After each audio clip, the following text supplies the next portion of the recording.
I am just going to state the obvious. We have a doppelganger in our midst. Dear Natalia Kills, oh man. First of all, I want to thank you for saying everything that you did. Do you not have any value or respect for originality?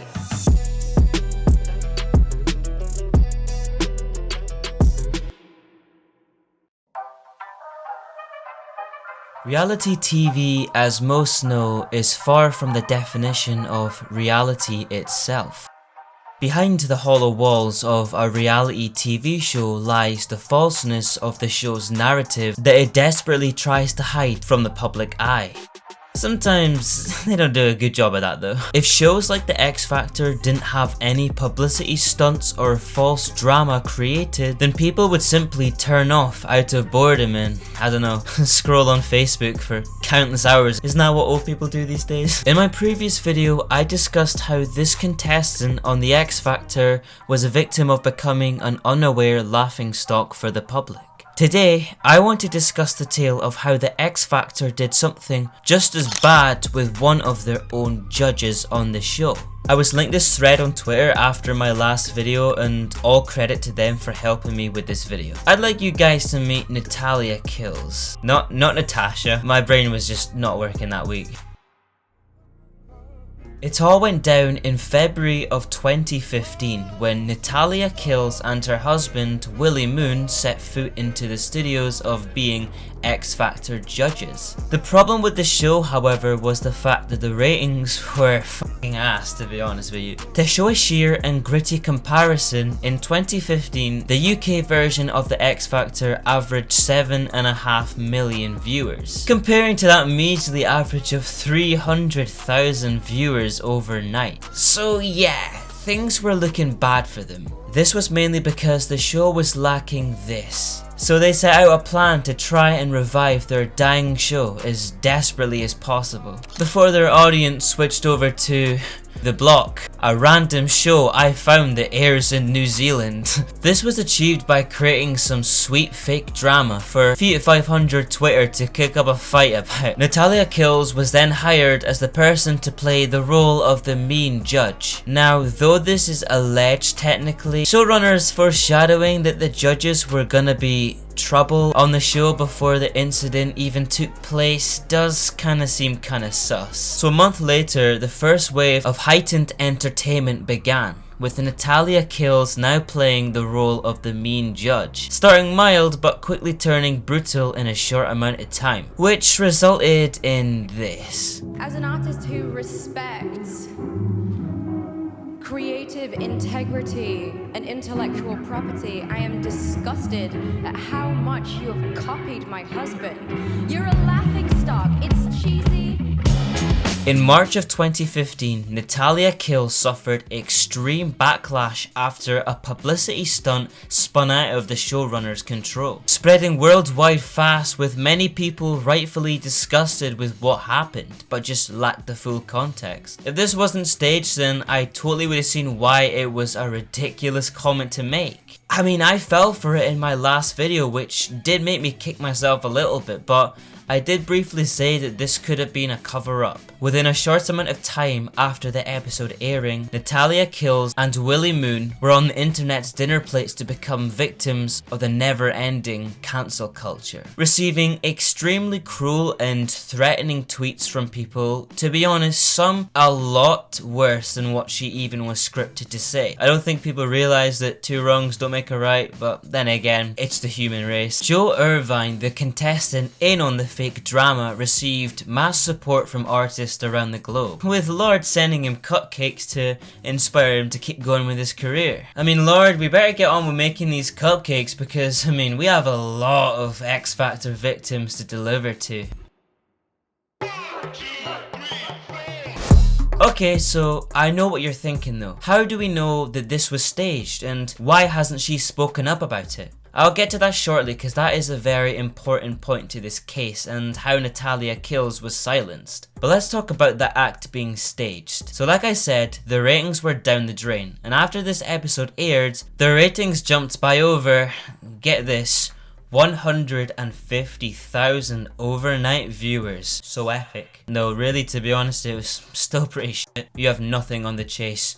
That's god tier television. But the internet being the internet was all it needed to travel around rapidly and fracture the careers of two X Factor judges. In a way to try calm down the damage control, Judge Stan Walker took to Twitter to urge people not to fight fire with fire. This didn't go down well at all and was about as useful as throwing a single glass of water to put out an entire house on fire. After a press interview prior to a public statement from the pair, they both took to Twitter to issue their apologies and highlighted the point subtly that reality TV isn't as real as it seems and that a lot happens behind the scenes. Now the reason these two couldn't be blunt and just say, so it was a publicity stunt, the X Factor isn't real, it was all for drama, blah blah blah blah, is because they have been muzzled with a strict contract with a hefty fine included if they break their silence completely. Zoe Alexander from my previous video legally was allowed to tell her story because she wasn't tied into a contract. And as I discussed previously, these contracts issued on most talent shows are truly and utterly disgusting. This got as far as Simon Cowell making comments saying that she was mad for making the comment.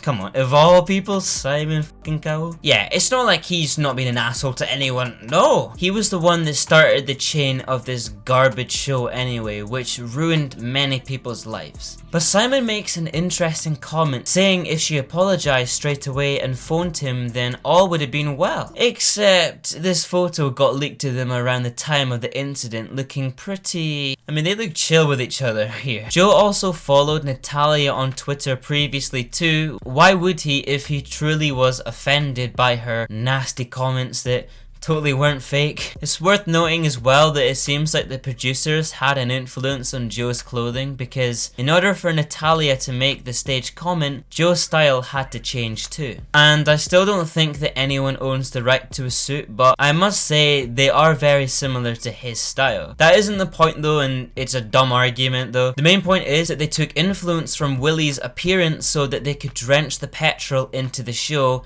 and ignite the fake drama. To further prove that the X Factor influences a performer's style of clothing, this was a comment from a friend of my dad's actually, who went into his own personal experience in depth with his daughter. You can pause and read it if you like, but in short, they chose what she wore and even questioned a 10-year-old on Scottish independence. I couldn't even ride a fucking bike at that age, so God help if that was me. I'm only saying that because some people still think that the X Factor can't control what you wear, but like I said, reality shows do have a big impact on what you can and cannot wear, what you sing, what you even say on stage. They can also twist your story or just make one up on the spot. A little side note I wanted to mention was the article of oh no, how do you say that? I'm not attempting that. Experience in the field of the entertainment industry, who spoke about a similar talent show you guys probably know called The Voice, stating that it wasn't ever about the music and talent but making good TV moments and massaging a story, going as far as censoring her by saying you can't say this or that. So in terms of a talent show, having a filter on your true opinion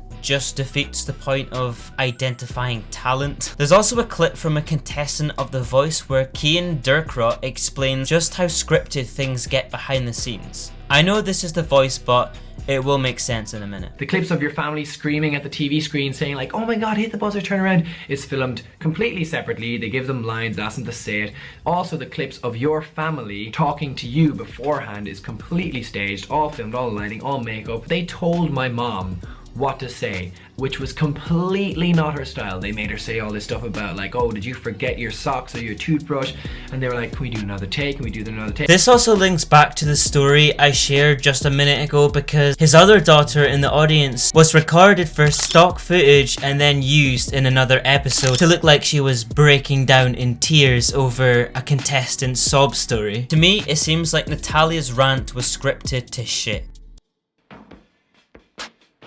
Fast forward to 2018, almost 3 years ago, releasing a single after her prior EP called Devil in Paradise. I listened to it, by the way, it's actually pretty good, I recommend it. In this song, she goes into detail about feeling the pain of betrayal and the disloyalty of how poorly she was mistreated by the entertainment industries. A month later, going further into detail in an interview with the Paper magazine, explaining that she legally couldn't speak in great depth about what happened on that day. It gets even more interesting when she tells the interviewer that she won't be acting anymore. Ring a bell? She explains her regret going through with playing the part of a mean judge, further by elaborating that she won't be mean anymore or play that role, and that there's not a price on that anymore.